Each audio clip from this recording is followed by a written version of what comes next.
Chapter 22. The Parable of the Wedding Banquet.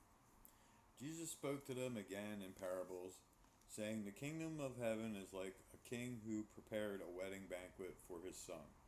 He sent his servants to those who had been invited to the banquet to tell them to come, but they refused to come. Then he sent some more servants and said, 'Tell those who have been invited that I have prepared my dinner. My oxen and fattened cattle have been butchered, and everything is ready. Come to the wedding banquet.' But they paid no attention and went off, one to his field, another to his business. The rest seized his servants, mistreated them, and killed them. The king was enraged. He sent his army and destroyed those murderers and burned their city. Then he said to his servants, 'The wedding banquet is ready, but those I invited did not deserve to come. So go to the street corners and invite to the banquet anyone you find.' For the servants went out into the streets and gathered all the people they could find, the bad as well as the good, and the wedding hall was filled with guests.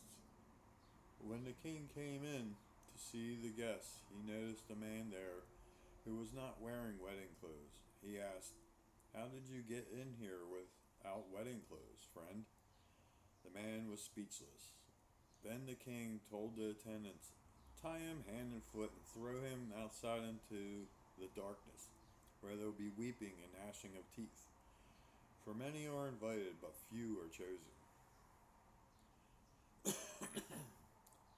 Paying the imperial tax to Caesar. Then the Pharisees went out and laid plans to trap him in his words. They sent their disciples to him along with Herod's teacher. They said, "We know that you are a man of integrity and that you teach the way of God in accordance with the truth. You aren't swayed by others because you pay no attention to who they are. Tell us then, what is your opinion? Is it right to pay the imperial tax to Caesar or not?" But Jesus, knowing their evil intent, said, "You hypocrites, why are you trying to trap me? Show me the coin used to pay the tax." They brought him a denarius, and he said to them, "Whose image is this, and whose inscription?" "Caesar's," they replied. Then he said to them, "So give back to Caesar what is Caesar's, and to God what is God's." When they heard this, they were amazed, so they left him and went away. Marriage at the resurrection. That same day, the Sadducees, who say there is no resurrection, came to him with a question.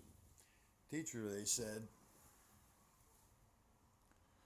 "Moses told us that if a man dies without having children, his brother must marry the widow and raise up offspring for him. Now there were 7 brothers among us.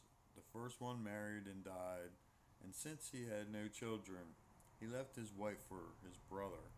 The same thing happened to the second and third brother, right on down to the 7th. Finally, the woman died. Now then, at the resurrection, whose wife will she be of the 7, since all of them were married to her?" Jesus replied, "You are in error because you do not know the scriptures or the power of God. At the resurrection, people will neither marry nor be given in marriage. They will be like angels in heaven.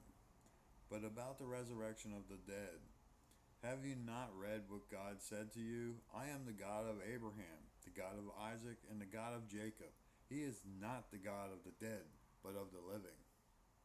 When the crowds heard this, they were astonished at his teaching. The greatest commandment. Hearing that Jesus had silenced the Sadducees and the Pharisees got together. One of them, an expert in the law, tested him with this question, "Teacher, which is the greatest commandment in the law?" Jesus replied, "Love the Lord your God with all your heart, and with all your soul, and with all your mind. This is the first and greatest commandment. And the second is like it. Love your neighbor as yourself.